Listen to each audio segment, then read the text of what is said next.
Yo, what's good YouTube? My name is Yu Chia, and it took me way longer than I wanted to get out this video, but nonetheless, better late than never. We're here with the in-depth breakdown of Dragon Ball Sparking Zero gameplay showcase trailer that we got about like 2 weeks ago at this point. Now, like I said, I meant to get this out literally the day after I uploaded my reaction, but things happen. It'd be like that. But yeah, I thought it'd be a fun idea to sit down and break this gameplay showcase down in depth. Because on reaction, I saw a couple things that I'm like, oh, some old Tenkaichi mechanics, which of course it was going to make it back in the Tenkaichi game, but some old Tenkaichi mechanics that made it back into this game. Some Raging Blast stuff is in this game as well, and we're going to talk about that later on and all that good stuff. But yeah, I thought it'd be a really fun video to break this down. If you guys end up enjoying this video, be sure to hit the like button. If you guys are new here and looking forward to some future content, be sure to hit the subscribe button. As we're closing in on 500 subscribers, we need 5 more, and I would really appreciate it if we could hit 500 subscribers, man. I appreciate all the support that you guys have shown me all the way through, and it's crazy because it's been a year that I've been uploading on YouTube now.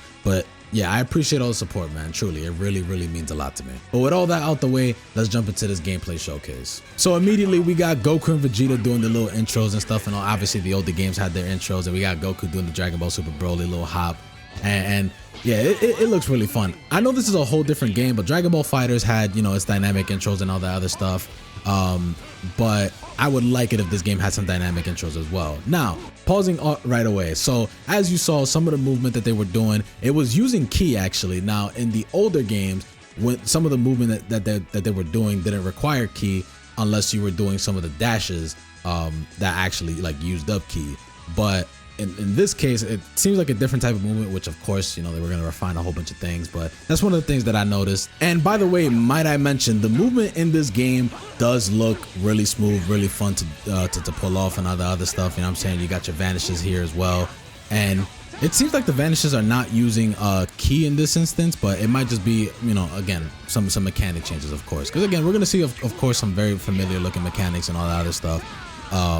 But you know what I'm saying, this is footage shown still under development, so there's a lot that's going to change more than likely. Another thing to point out is the health bars right here. So as you can see, both Goku and Vegeta have 4 health bars. Now in the older Tenkaichi games, some characters would vary. Some characters would have 3 health bars, starting off with 3 health bars. Some would start off with 5 health bars. Some would start off with 4. Some would even have 2. Some of the smaller, like the kid characters and stuff like that, will have like 2 health bars and all that other stuff. But one of the things that you could do in these older games as well is the fact that you can go into the customization and add these like Potara earrings that was essentially give you more health, which as you can see right here, we have 3 additional health bars. Now, I wonder if they're going to bring that mechanic back and allow you to have more health bars. I wonder how that's gonna mess with the balancing and stuff like that. It wasn't even just for health too. You could get an attack boost, a defense boost, all that other stuff. There was so much you could do, and I wonder if they're bringing that back, or if these health bar purposes are for like story mode or whatever the case may be. Regardless, it's seeming like you might be able to, but I wonder if that mechanic is really coming back. Again,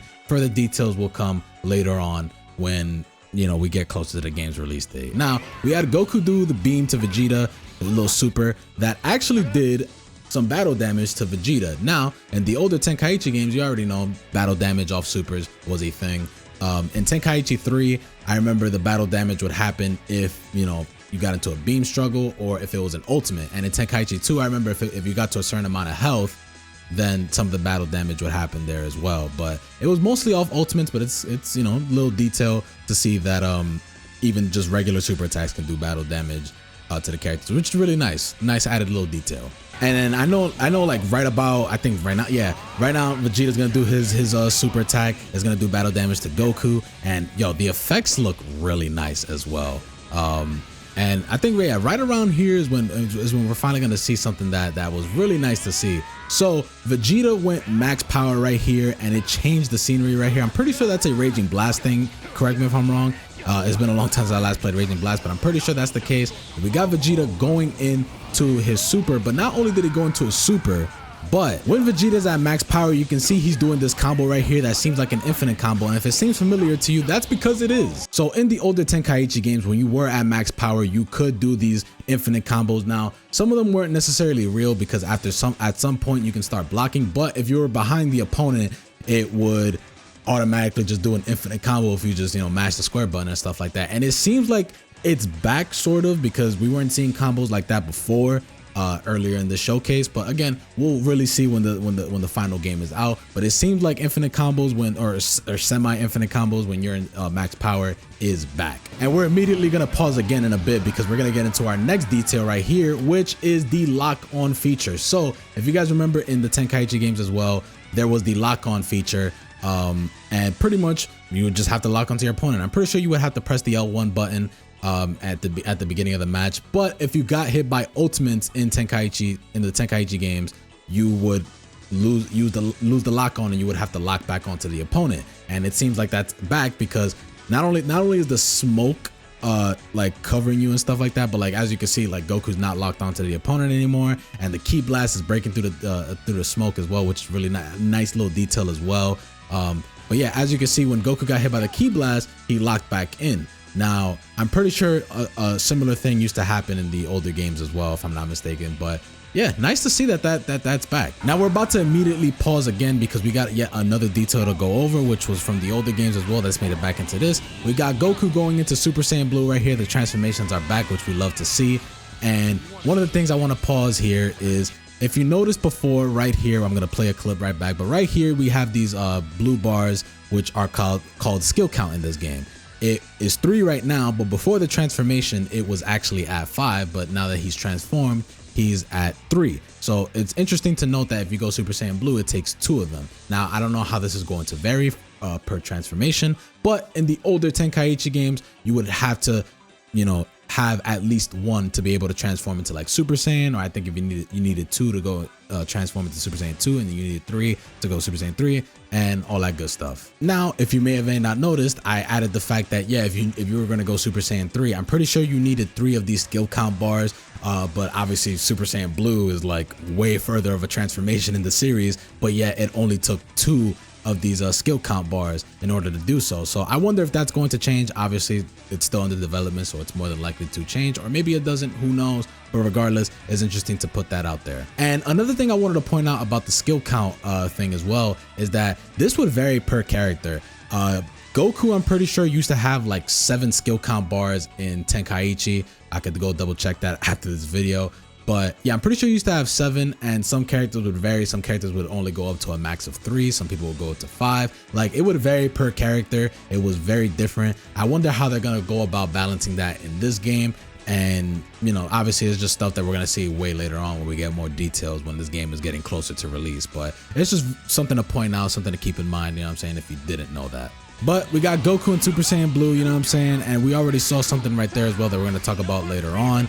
And we got Goku going into a super attack, which, by the way, they brought back the boost when you do a super attack as well. That was something that they added into Tenkaichi 3. I'm pretty sure in Tenkaichi 2 that was not a thing. It was a thing that got added into Tenkaichi 3, so that's back. And Vegeta's looks like Vegeta's maxed out right here at the 5 bars. Because it had like a little flame over the number 5, so it looks like he maxes out at 5. So again, like I said, it's going to vary per character, as we can see. And now we got Vegeta going into Super Saiyan Blue himself, which will probably take 2 bars as well, if I'm not mistaken. Yeah, it went down by 2 because he maxed out at 5 and he's now at 3. So yeah, again, gonna probably vary per character. Makes a lot of sense. I'm saying? It's not too crazy or anything like that, but I wonder how they're just gonna go about it. And again, there's some things right here that I haven't pointed out that we're going to talk about a little afterwards, because we get a little bit of a breakdown of some of the returning mechanics, some of the newer mechanics, and all the other stuff. And we got the vanishing counters right here. Now, you love to see that right there, because the vanishing counters was one of my favorite things about Tenkaichi 3 that they added. It wasn't a Tenkaichi 2 thing. You could counter vanish, but you could only do it like once. In Tenkaichi 3, you could do it as many times as you wanted. And one of the other things that I wonder if I'm pretty sure there was a guard counter as well in Tenkaichi 3, but yeah, the vanish counters is always really fun to see and pull off and all that good stuff. So it's cool to see that come back. But moving forward, we got Goku and Vegeta coming towards the end of the battle. We got Goku charging up to max power right here. Vegeta didn't go max power for whatever reason, but yeah. Now again, the change in scenery, the darker clouds. We got Goku going into his ultimate, which he can boost, and I wonder if we're gonna see the cinematics for these ultimates every single time. Like, I wonder if it's just gonna pause for everybody. It feels like it will. Now, we got our classic beam struggles right here, which, as you can see, you can actually boost it yourself still when you're in this beam struggle. Let me actually move my camera. yeah, you can actually charge the boost more than likely, but instead of breaking your analog sticks, you can actually play this little mini game right here, which was, I'm pretty sure this is like a Budokai 3 thing. But yeah, you are pressing triangle. I wonder exactly how this is going to work necessarily, but I'm pretty sure it seems pretty simple, pretty straightforward. But yeah, this is how you will win your beam struggles. And thank God we don't have to break our analog sticks, because my goodness, these DualSense controllers are very expensive. But as you can see, battle's over. Back to the regular skies. We got the outro of Goku, and that was the battle portion of this gameplay showcase. And again, it was a lot, but there's this game is looking pretty crazy, I'm not gonna lie. So in this part, I wanted to just go over what they were saying was returning mechanics, what was newer mechanics, and all the other stuff. So as you can see right here, they were talking about how they kept battle systems such as Dragon Dash, which enables high-speed movement, the counter system that we went over earlier as well, all that good stuff coming back. You got the beam struggles that came back as well, that is known as, we'll see right here what the name is, action impact, or impact action rather. I said it the other way around. But yeah, it's the clashing situation where it's either, you know, just when you guys both charge at each other at the same time, or when you beam struggle. Now the clashing each other at the same time, I wonder if it's going to be the same thing as it is right here, which is mashing triangle, because again, similarly to how beam struggles used to be before, the clashing situation was also just breaking your analog stick essentially. Also, I'm pretty sure I forgot to mention this earlier, but one of the things I like a lot about this beam struggle right here is that they're in like that little shattered dimension or whatever that Gogeta and Broly were in the Dragon Ball Super Broly movie. I really like that they added that as the scenery for when you're in a beam struggle. That's really nice. I wonder how the clashing situation when you're exchanging fists is gonna look like as well. I wonder if it's just gonna be like regular, or are they gonna enter this little dimension or whatever that they're in. Really cool detail. I like that a lot. Now over here, they're talking about how their ultimate attacks, ultimate blast, is one of those things that the stunning effects and all that other stuff is only going to be achieved in current generation of consoles, which, let me say this right now, I really appreciate the fact that this is only going to be a current generation of console game, like PS5, Xbox Series X, and obviously, you know, PC. But I really appreciate that a lot, because we're still getting games to this day that are still being supported for like PlayStation 4 and Xbox One and stuff like that. And again, I understand if your situation doesn't allow you to get an PlayStation 5 or Xbox Series, Xbox One rather. But you know what I mean? We're at a point in time now where the PS5's coming up on like what, like almost 4 years of being out. Like, I feel like we're at a point now where we gotta just start strictly getting PS5 games and Xbox Series X games and stuff like that. You know what I'm saying? Like, I just feel like we're at that point in time. So I appreciate the fact that this is, you know, just a PS5, Xbox Series X games, current generation of console games, you know. And right here, we're about to go over the 4 details that were either tweaked or added newly into the game, which we also did break down earlier, but you know what I'm saying, just to go even further with it. So right here, one of the things that they're talking about is the fact that they've, you know, boosted the movement, which is why some of it is using ki now as opposed to before where it wasn't using ki, which is really nice to see. You know what I'm saying? Nice change. I think that it fits well, especially when you're trying to add some really nice movement to the game.